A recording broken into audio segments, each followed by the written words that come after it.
শ্রদ্ধাভাজন আমির,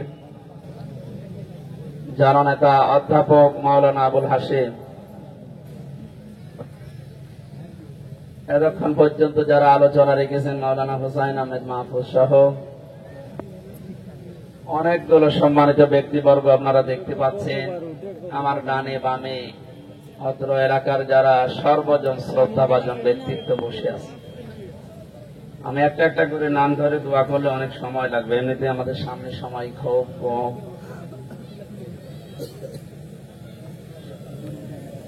শিক্ষক জিজ্ঞাসা sir ABCD EFG HIJK LMN OPQ RST OPWXYZ স্যারের ভেতরে আছে, আপনি বানান করি। এখন যত নাম ধরে ধরে দোয়া করবো আমরা একবারে করছি, ওরা ফানা লাকা যিকরা। অনেকগুলো মানুষ তো একটু জোরে বলেন আমিন। সামনে বসা মুসলমান ভাইরা, পর্দার আড়ালের সম্মানিতা মা এবং বোনেরা, প্রাণ প্রিয় কুষ্টিয়াবাসী, আল্লাহর দরবারে শুকরিয়া জানাচ্ছি যিনি আমাদের একটা মুক্ত পরিবেশ তৈরি করে দিলেন এদেশে। এই পরিবেশটা যেন আরো মুক্ত হয়, সেজন্য যা করণীয় এই সমস্ত কাজের প্রস্তুতিমূলক কোরআনে কারিমের আজকের আয়োজন। যাদের উদ্দেশ্যে দিয়েছেন আপনারা লিখে দিয়েছেন, বৈষম্য বিরোধী ছাত্র আন্দোলনে নিহত এবং আহত মানুষের সুস্থতা কামনায়। শব্দ দুইটা দিয়েছেন, নিহত এবং আহত। এই যে বৈষম্য দূর করার জন্য পৃথিবীতে আমরা জানি যুগে যুগে নবীদেরকে আল্লাহ যে পাঠিয়েছিলেন যে সমস্ত উদ্দেশ্য নিয়ে, তার ভেতরে এইটাও ছিল, তারা বৈষম্য দূর করার জন্য এসেছিলেন। এইটা থাকার কারণে আজ হাজারো মানুষ আমরা নীরবে জুলুমের শিকার হয়েছিলাম।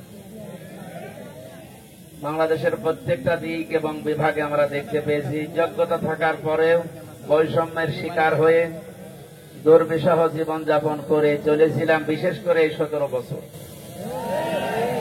কথা বুঝতেছে? দেওয়ালে যখন একেবারে পিঠ ঠেকে গেছে, তখন আমরা শেষ পর্যন্ত দাঁড়িয়েছি যে না, এই বৈষম্য আর চলতে দেওয়া যাবে না। বিশ্ববিদ্যালয়ে আমরা জানি অনার্স মাস্টার্সকে যারা যে মানুষগুলো ফার্স্ট ক্লাস ফার্স্ট হয় তাদেরকে শিক্ষক হিসাবে রেখে দেওয়া হয়। তো বাস্তবতা এমন জায়গায় পৌঁছিয়েছিল, আপনি ফার্স্ট ক্লাস ফার্স্ট না, তার উপরেও যদি কিছু হয়ে থাকে, আপনার ব্যাকগ্রাউন্ড যেটা আছে, দলীয় পরিচয় যদি না থাকে, আপনি ফেরেশতা আজরাইল জিবরাইল হলেও আপনাকে ওই জায়গায় দেবে না। অথচ যে জায়গায় যে চেয়ারটা, এখানে যদি ওই রকম যোগ্য মানুষ না বসিয়ে, যার রোল নাম্বার 71, কত ছেলে এসে বই খাতা ব্যাগ ম্যাগ সব নিয়ে হেড স্যারকে বলছে, স্যার হয় ছুটি দেন, নাই আমি গেলাম। মানে হেড স্যার তাকিয়ে দেখছে যে পজিশনে আছে, ওরা ছুটি দিলেও যাবে না। রোল নাম্বার কত? স্যার 71। 71 মানে ক্লাসে ছেলে মেয়ে কয়টা? 71টা।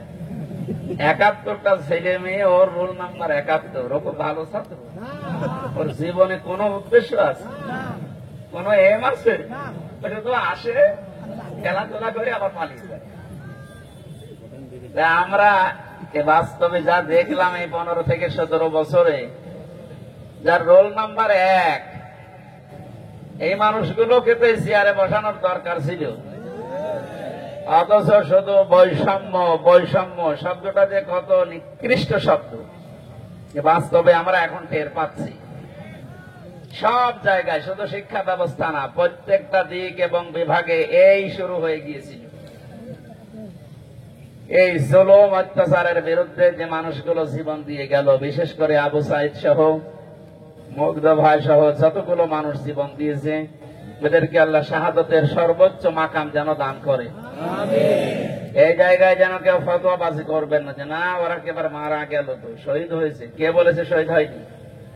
পানিতে ডুবে মরলে যদি শহীদ হয়, আগুনে পুড়ে মরলে যদি শহীদ হয়, দেওয়াল চাপা পড়ে মরলে যদি শহীদ হয়, অ্যাক্সিডেন্টে মরলে যদি শহীদ হয়, জালেমের জুলুমের সামনে নিজের জীবনটা যে দিয়ে গেল, সে শহীদ হবে না? মানে এই কথা বলছেন, মাস্ট বি, আপনাকে বলাই লাগবে শহীদ। যদি কেউ স্বীকার না করেন, মুখ দিয়ে বলতে না চান, এ কথা কখনো বলবেন না যে ও মারা গেছে। শহীদরা মরে না। আল্লাহ বলেন ওরা জীবিত এবং আমি আল্লাহর কাছে খাবার খাই। খাবার খেলে আমরা জানি না শরীরে রক্ত গোশত তৈরি হয় না, হয় না? এটা যে হয় তার প্রমাণ নবীজির চাচা হযরতে হামজা রাদিয়াল্লাহু তাআলা আনহু, তাকে ৭০ টুকরা করেছি, তার লজ্জাস্থান পর্যন্ত কেটে কেটে ৩ টুকরা করেছি। এখানে দাঁড়িয়ে কি করে?